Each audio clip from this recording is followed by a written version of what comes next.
Questão 2. A existência de Deus em 3 artigos. O objetivo principal da doutrina sagrada está em transmitir o conhecimento de Deus, não apenas quanto ao que ele é em si mesmo, mas também enquanto é o princípio e o fim das coisas, especialmente da criatura racional, conforme ficou demonstrado. No intento de expor esta doutrina, havemos de tratar, primeiro, de Deus, segundo, do movimento da criatura racional para Deus, terceiro, do Cristo, que enquanto homem é para nós o caminho que leva a Deus. A consideração de Deus abrange 3 seções. 1. O que se refere à própria essência divina. 2. O que se refere à distinção das pessoas. 3. O que se refere às criaturas enquanto procedem de Deus. Quanto à essência divina, indagaremos. 1. Deus existe? 2. Como ele é, ou antes, como não é. 3.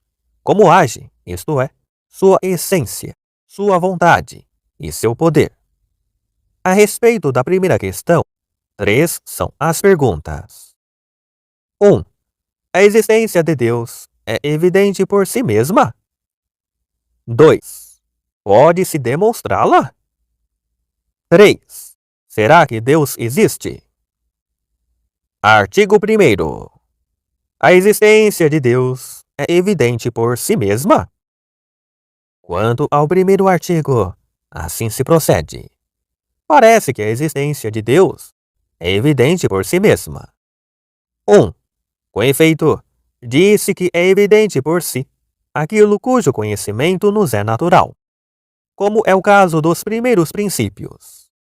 Ora, diz Damasceno no início do seu livro: o conhecimento da existência de Deus está naturalmente infundido em todos. Logo, a existência de Deus é por si evidente. 2.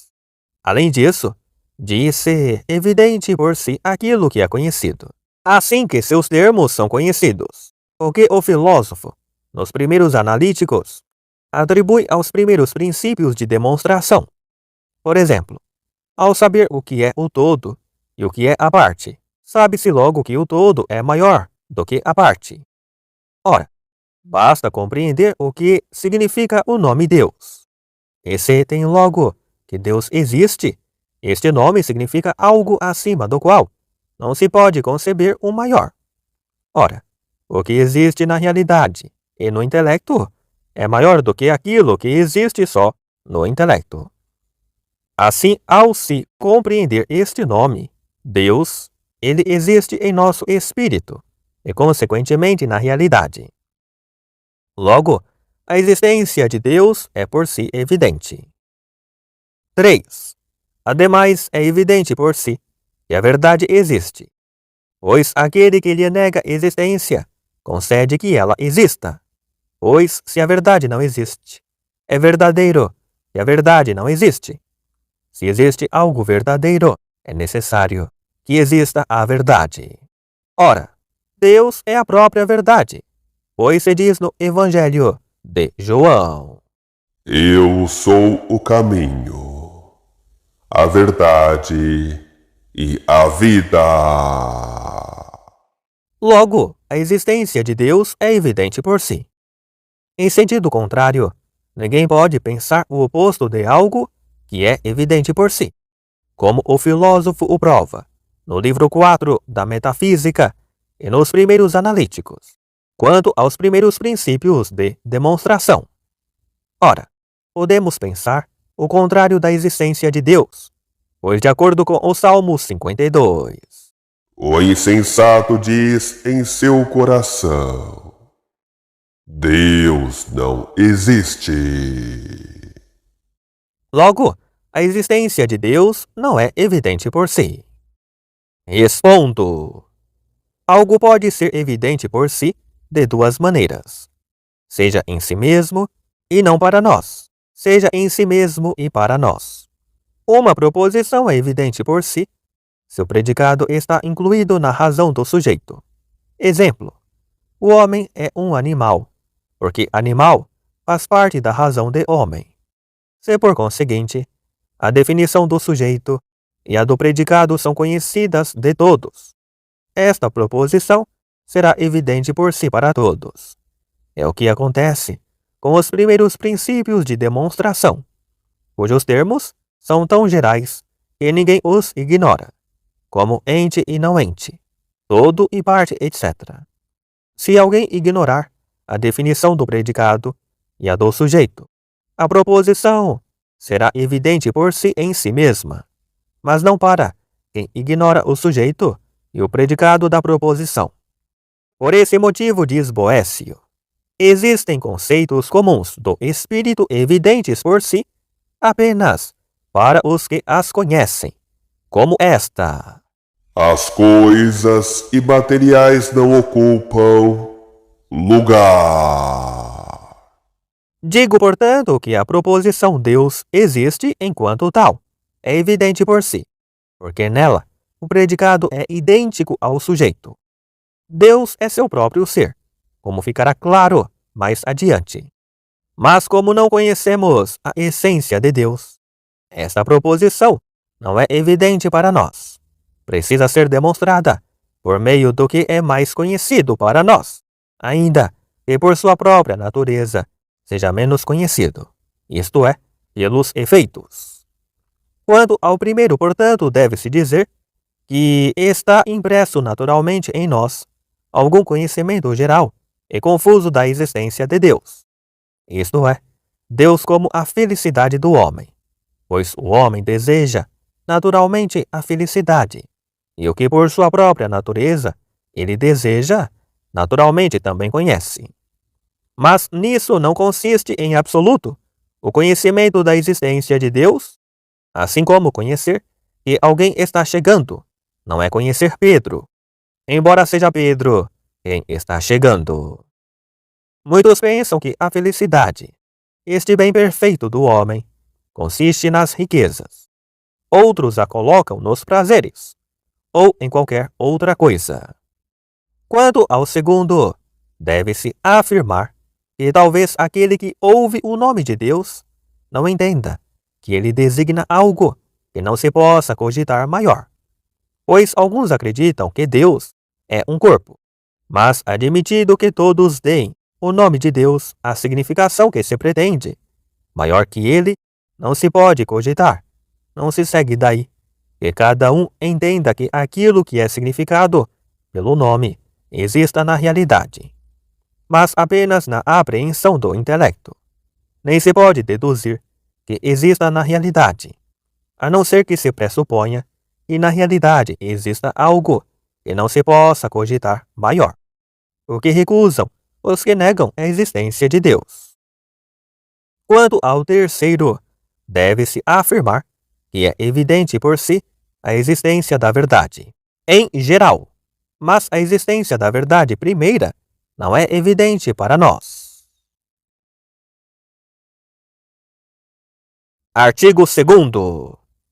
É possível demonstrar a existência de Deus? Quanto ao segundo, assim se procede. Parece que não é possível demonstrar a existência de Deus. 1. Na verdade, a existência de Deus é um artigo de fé. Ora, não se demonstram os artigos da fé, porque a demonstração gera a ciência, mas a fé se refere ao que não vemos, como declara o apóstolo na carta aos Hebreus. Logo, a existência de Deus não é demonstrável. 2. Além disso, o termo médio de uma demonstração é o que ele é. Ora, de Deus não podemos saber o que ele é, mas unicamente o que não é, como diz Damasceno. Logo, não podemos demonstrar a existência de Deus. 3. Ademais, se demonstrasse a existência de Deus, não seria senão por meio de suas obras. Ora, as obras de Deus não são proporcionais a ele, pois elas são finitas, e ele é infinito. Não há proporção entre o finito e o infinito. Por conseguinte, como não se pode demonstrar uma causa por um efeito que não lhe é proporcional, segue-se que não se pode demonstrar a existência de Deus.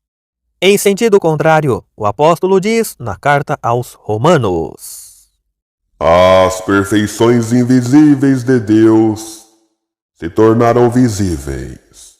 A inteligência por suas obras. Mas isso não aconteceria se por suas obras não se pudesse demonstrar a existência de Deus. Pois o que primeiro se deve conhecer de algo é se ele existe. Respondo: existem dois tipos de demonstração.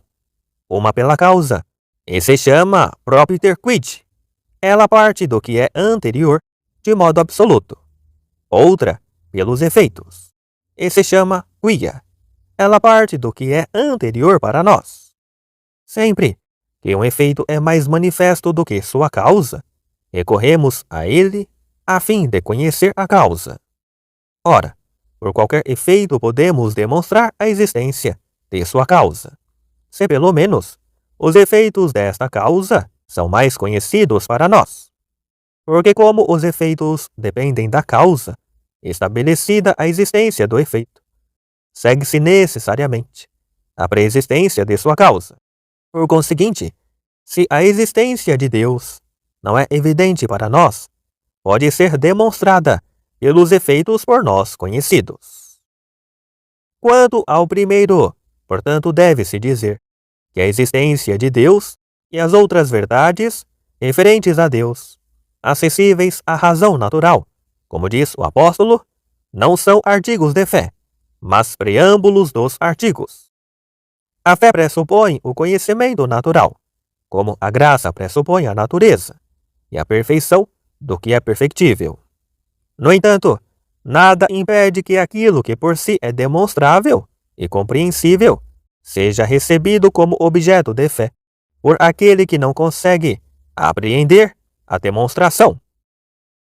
Quanto ao segundo, deve-se dizer que, quando se demonstra uma causa por seu efeito, é necessário empregar o efeito, em vez da definição da causa, para provar sua existência. O que se verifica principalmente quando se trata de Deus. Para provar que algo existe, deve-se tomar como termo médio não o que é, mas o que significa o nome, porque a pergunta o que é segue a pergunta se existe. Ora, os nomes de Deus lhe são dados de acordo com seus efeitos, como se mostrará mais adiante. Assim, ao demonstrar a existência de Deus por seus efeitos, podemos tomar como meio termo o que significa o nome de Deus. Quanto ao terceiro, deve-se afirmar que por meio de efeitos desproporcionais à causa, não se pode obter desta causa um conhecimento perfeito, mas, como se disse, a partir de um efeito qualquer, pode-se demonstrar claramente a existência da causa. Assim, partindo das obras de Deus, pode-se demonstrar sua existência, ainda que por elas não possamos conhecê-lo perfeitamente quanto à sua essência. Artigo 3º. Deus existe? Quando ao terceiro, assim se procede. Parece que Deus não existe. 1. Porque de dois contrários. Se um é infinito, o outro deixa de existir totalmente. Ora, é isso que se entende com o nome de Deus. Isto é, que se trata de um bem infinito. Assim, se Deus existisse, não haveria nenhum mal. Ora, encontra-se o mal no mundo. Logo, Deus não existe. 2. Ademais, o que pode ser realizado por poucos princípios, não se realiza por muitos. Ora, parece que tudo que é observado no mundo pode ser realizado por meio de outros princípios. Pressuposta a inexistência de Deus, porque o que é natural encontra seu princípio na natureza, e o que é livre, na razão humana ou na vontade. Logo, não é necessário afirmar que Deus existe. Em sentido contrário, está o que se diz da pessoa de Deus no livro do Êxodo. Eu sou aquele que sou. Respondo. Pode-se provar a existência de Deus por 5 vias. A primeira, e a mais clara, parte do movimento. Nossos sentidos atestam, com toda a certeza, que neste mundo algumas coisas se movem. Ora, tudo o que se move é movido por outro. Nada se move que não esteja em potência em relação ao termo de seu movimento. Ao contrário, o que move o faz enquanto se encontra em ato. Mover nada mais é, portanto, do que levar algo da potência ao ato. E nada pode ser levado ao ato, senão por um ente em ato. Como algo quente em ato, por exemplo, o fogo, torna a madeira que está em potência para o calor, quente em ato, e assim a move e altera. Ora, não é possível que a mesma coisa, considerada sob o mesmo aspecto, esteja simultaneamente em ato e em potência, a não ser sob aspectos diversos. Por exemplo, o que está quente em ato não pode estar simultaneamente quente em potência, mas está frio em potência. É impossível que sob o mesmo aspecto e do mesmo modo, algo seja motor e movido, ou que mova a si próprio. É preciso que tudo o que se move seja movido por outro. Assim, se o que move é também movido, ou é necessariamente por outro, e este por outro ainda. Ora, não se pode continuar até o infinito, pois neste caso não haveria um primeiro motor. Por conseguinte, tampouco outros motores, pois os motores segundos só se movem pela moção do primeiro motor, como o bastão, que só se move movido pela mão. É então necessário chegar a um primeiro motor, não movido por nenhum outro. E este, todos entendem, é Deus. A segunda via parte da razão de causa eficiente. Encontramos nas realidades sensíveis a existência de uma ordem entre as causas eficientes. Mas não se encontra, nem é possível, algo que seja a causa eficiente de si próprio, porque desse modo seria anterior a si próprio, o que é impossível. Ora, tampouco é possível, entre as causas eficientes, continuar até o infinito, porque entre todas as causas eficientes ordenadas, a primeira é a causa das intermediárias, e as intermediárias são a causa da última, sejam elas numerosas ou apenas uma. Por outro lado, supressa a causa, suprime-se também o efeito. Portanto, se não existisse a primeira entre as causas eficientes, não haveria a última, nem a intermediária. Mas se tivéssemos de continuar até o infinito na série das causas eficientes, não haveria causa primeira. Assim sendo, não haveria efeito último, nem causa eficiente intermediária, o que evidentemente é falso. Logo, é necessário afirmar uma causa eficiente primeira, a que todos chamam Deus. A terceira via é tomada do possível e do necessário. Ei-lá! Encontramos entre as coisas as que podem ser ou não ser, uma vez que algumas se encontram que nascem e perecem. Consequentemente, podem ser e não ser, mas é impossível ser para sempre o que é de tal natureza, pois o que pode não ser, não é em algum momento. Se tudo pode não ser, houve um momento em que nada havia. Ora, se isso é verdadeiro, ainda agora nada existiria. pois o que não é só passa a ser por intermédio de algo que já é. Por conseguinte, se não houve ente algum, foi impossível que algo começasse a existir. Logo, hoje nada existiria, o que é falso. Assim, nem todos os entes são possíveis, mas é preciso que algo seja necessário entre as coisas. Ora, tudo o que é necessário tem ou não a causa de sua necessidade de um outro. Aqui também não é possível continuar até o infinito na série das coisas necessárias que tem uma causa da própria necessidade. Assim como entre as causas eficientes, como se provou. Portanto, é necessário afirmar a existência de algo necessário por si mesmo, que não encontra alhures a causa de sua necessidade, mas que é causa da necessidade para os outros, o que todos chamam Deus. A quarta via se toma dos graus que se encontram nas coisas. Encontram-se nas coisas algo mais ou menos bom, mais ou menos verdadeiro, mais ou menos nobre, etc.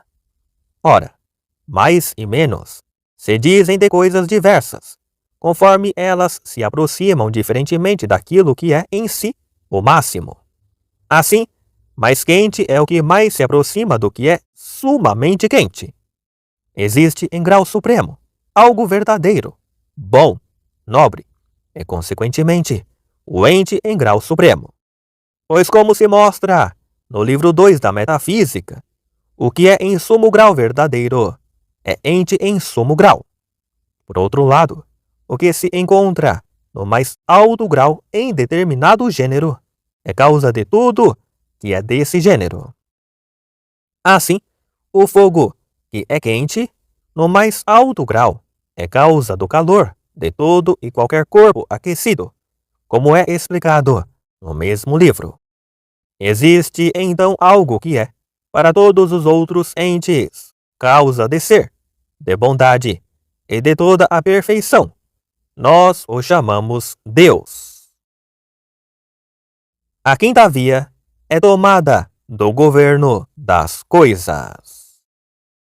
Com efeito, vemos que algumas coisas que carecem de conhecimento, como os corpos físicos, agem em vista de um fim, o que se manifesta pelo fato de que, sempre ou na maioria das vezes, agem da mesma maneira, a fim de alcançarem o que é ótimo. Fica claro que não é por acaso, mas em virtude de uma intenção que alcançam o fim. Ora, aquilo que não tem conhecimento não tende a um fim, a não ser dirigido por algo que conhece e que é inteligente, como a flecha pelo arqueiro. Logo, existe algo inteligente, pelo qual todas as coisas naturais são ordenadas ao fim, e a isso nós chamamos Deus. Quanto ao primeiro, portanto, deve-se dizer com Agostinho: Deus, soberanamente bom, não permitiria de modo algum a existência de qualquer mal em suas obras, se não fosse poderoso e bom, a tal ponto de poder fazer o bem a partir do próprio mal. Assim, a infinita bondade de Deus pertence permitir males para deles tirar o bem. Quanto ao segundo, deve-se afirmar que, como a natureza age em vista de um fim determinado, dirigida por um agente superior, é necessário fazer chegar até Deus, causa primeira, tudo o que a natureza faz. Do mesmo modo, tudo o que é feito por uma livre decisão é necessário fazer chegar a uma causa mais elevada, além da razão ou da vontade humana. É necessário, pois, que o que é mutável e falível chegue a um princípio imóvel e necessário por si mesmo, como acabamos de mostrar.